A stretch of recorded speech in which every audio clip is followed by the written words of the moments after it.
Welcome back to Day 6 of Maple Sumo's Haru Basho coverage. I'm your host Josh, let's get into it. Starting off, we have an update on our favorite small man, Enho. Now, I realize I missed one update already. The problem is, at the lower divisions outside of Juryo and Makuuchi, they don't fight every day. In fact, they only fight 7 times over the whole 15 days. So I sometimes forget that he has a bout that day. But yesterday, he got his second win. He's now 2-1. That means he's only 2 wins away from possible re-promotion to Juryo, which will get him the last tournament he needs to qualify for Elder Stock so he can be a coach when he retires. So let's keep rooting for him, and hopefully he manages to get to at least 2 more, maybe a third, to secure that promotion. First up, we have Chiyo Shoma versus Asa Hakuryu. Chiyo's at 2-3, and Asa Hakuryu's at 4-1. Now, Chiyo comes in with some strong face attacks initially, but Asa gets under and surges forward, and Chiyo at the last second dances to the side, pulls an arm, gets his position to the side, and forces him out. So, unfortunately, he drops to 4-2, while Chiyo Shoma improves to 3-3. Fuji Ryoga is up next against Nishiki Fuji, both men coming at 3-2. Nishiki off the charge is sturdy at the center, gets in and gets an outside right, has 3 or 4 failed throw attempts, but manages to tug him forward enough to get him off balance and pushes him onto his back to get that 4th win. Tobizaru is up against Kinbozan. Tobizaru a mere 1-4. He stays low, but Kinbozan manages to keep him off the belt and eventually slap him down at the edge of the ring to improve to 4-2. Tobizaru only 1-5, doing not awesome the start of this tournament.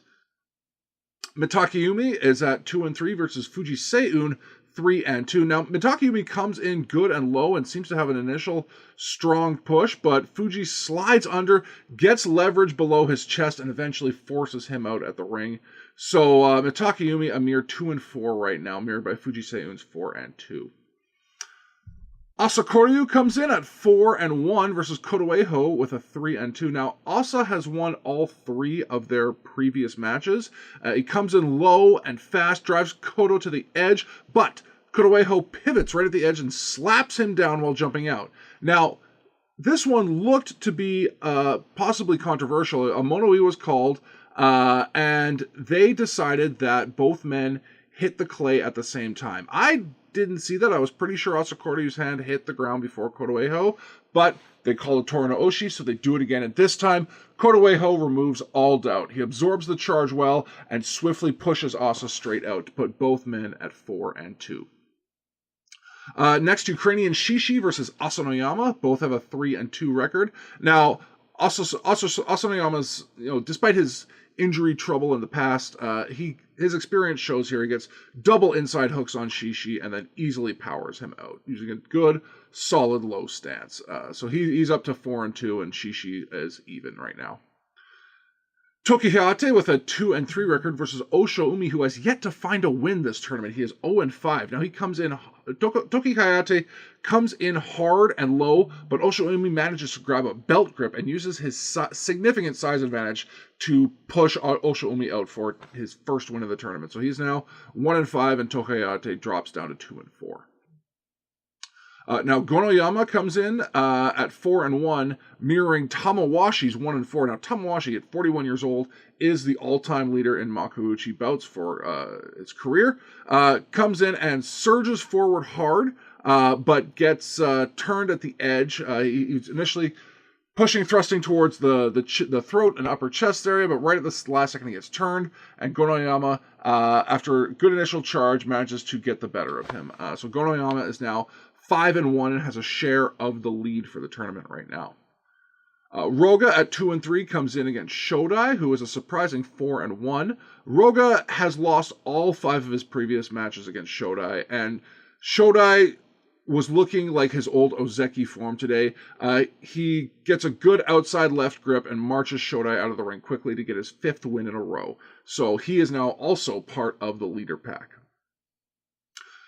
Ichi Yamamoto comes up against Ura, both men being 3-2, Ura being the clear crowd favorite. And he does lead this heads up 7-2 in their history. But Ichi used his long arms to keep Ura at a distance and overextended, and then eventually slapped him down. It looked like Ura's feet almost never left the starting blocks there, and it was easily stretched out and down.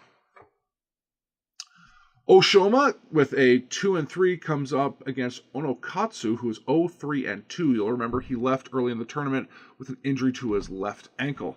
Now, Onokatsu tried to get some forward momentum, and unfortunately, it looked like he was building that strength off of his left, which eventually failed him and was pulled down at the edge. However, in the process of pulling him down, a mono-e gets called, and you can see from the camera footage that Oshoma actually pulled the top knot of Onokatsu. Now, that's one of those losing techniques we've said before, where it's not that his opponent won, it's that he did something to make him lose. So Oshoma gets disqualified for the hair pull and gives Onokatsu his first win after leaving with injury. Up next, Kuroshoho at 4-1 comes up against unbeaten Takanosho 5-0. Takanosho hammered hard off this charge, but was repelled by Takanosho, who slid to the side and slapped him hard off balance. He wobbled, he stumbled, he couldn't get his balance back. He goes and he's thrust down. Both men are now 5-1 and have a share of the lead. Next, Daisho versus Chirano Umi, who are both at 2-3. However, the trajectories for both men are seeming much different. Daisho started with a rapid-fire set of thrusts, and then finally switched to a couple of parries when Chirano Umi tried to launch his counterattack, and manages to get a slap down for his third win in a row. Daisho looked rough off the start of this tournament with an 0-3 start, but now he's turned things around and is looking like his old, Senyaku-level self. Speaking of disappointing starts, Wakamoto Haru at 0-5 versus Fujinokawa at 2-3. Fujinokawa charged in hard and fast and quickly turned Waka to the side before marching him out of the ring. Fujinokawa is a small guy, but he fires on all cylinders. And Wakamoto Haru, I don't think he's injured, but he's definitely got something wrong. And he's not putting things together the way he usually does. So Fujinokawa improves to an even 3-3. Speaking of putting things together, Kirishima 4-1 versus Yoshino Fuji 2-3. Now, Yoshi looked to get an early head start on this. Right off the hop, it seemed like he jumped the tachiai, and normally the referee would pause, call for a mata, they'd redo things. But the referee let it go, and Kirishima just handled business.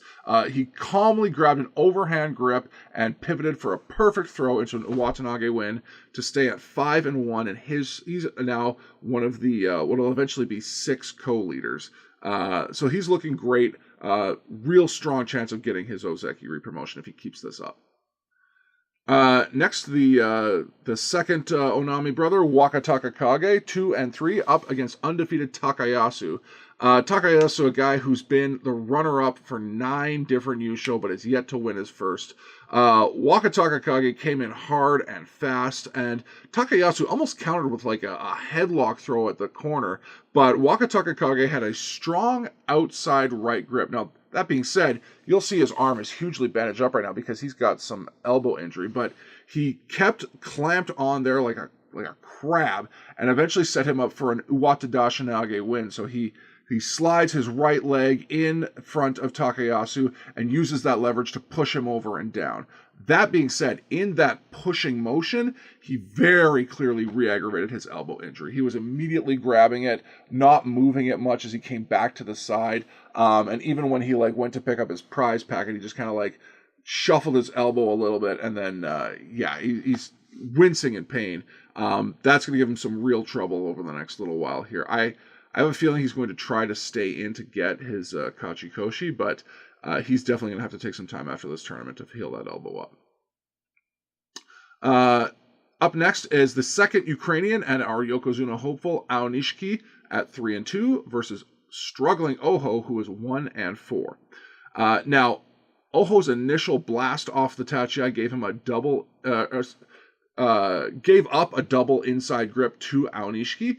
But that being said, Oho put his arms around the outside, and it's something that we've seen. What's his name? Well, we've seen Aonishiki do this as well, but the former Yokozuna Terano Fuji would often grab guys around both elbows and squeeze together, squeeze in on the elbow, trying to hyperextend it, and you can see the pain in Aonishiki's face as Oho clamps on in this way, and he uses that to control him, walk him to the outside of the ring, and then shove him out with that. There was, just clear trouble on Aonishiki's face, and he drops now to 3-3, and Oho is 2-4. Honestly, I hate to say it, but I think Aonishiki's Yokozuna run is done for now. I think this one's over at 3-3, unless something goes catastrophically wrong in the next few days. I really don't see him. I don't see this Basho being decided by a 12-3 record, unless somehow we wind up in a 3-way playoff, which would be cool. It's happened in the recent history, but I think we could pretty much put this one to bed. Unfortunate, but hey, he is an Ozeki now. I have a feeling he will finish with Kachikoshi. He'll have a winning record, and then he can focus on re-energizing and sort of refocusing himself for the next time he takes a run at this. I think with this guy, along with Hoshoryu and Onosato, are going to be making up the top of this division for quite a while. They're all young. He's the youngest of the three, but the other two are not in their primes yet. They're all mid to mid-late 20s. They're just starting to get into the real rhythm of their prime, and they're late 20s, early 30s. So I think there's a lot more we're going to see out of these guys in the future, and I have a very strong feeling Aonishiki's is going to be a huge part of it. Second last fight of the day is Atami Fuji at 2-3 versus Kotozakura, who's at 3-2.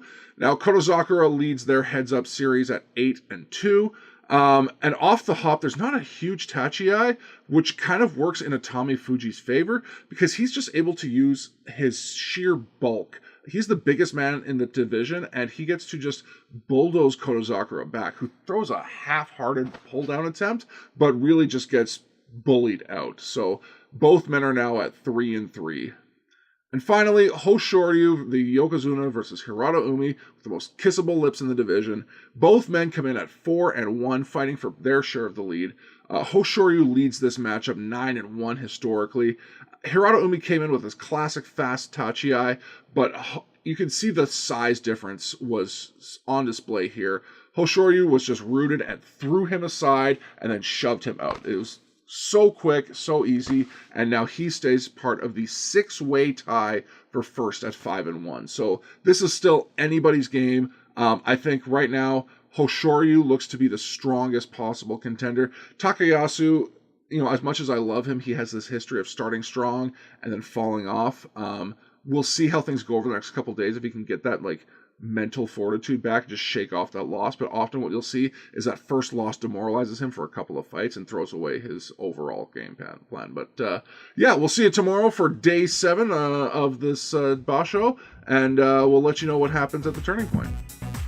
Maple Sumo is a no plot only lore production. Check out our other podcasts at noplotonlylore.com.